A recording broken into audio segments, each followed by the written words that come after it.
نزلت علیہم السکینہ، جب تم اللہ والوں کے پاس بیٹھو گے مجمع میں تو تمہارے دلوں پر سکینہ نازل ہوگا،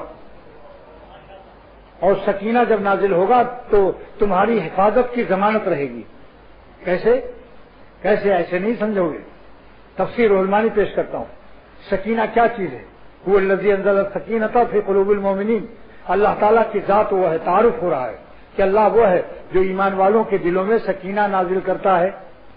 لیزدادوا ایمانا مع ایمانہم، اس سکینے کا انعام کیا ہے، لام غائب کیا ہے، اس کا مغیہ کیا ہے، اس کا مقصد کیا ہے؟ لیزدادوا ایمانا مع ایمانہم، تاکہ ان کا ایمان استدلالی، عقلی اور موروثی جو وراثت سے آیا، استدلال وجدانی، ذوقی اور حالی سے تبدیل ہو جائے۔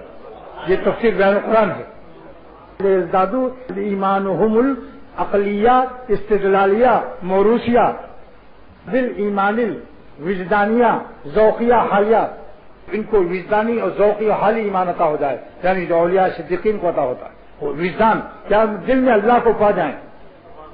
کوئی پوچھے اللہ کہاں، کہو یہ ہے ذالکم اللہ ربکم، تمہارا رب ہمارے دل میں ہے۔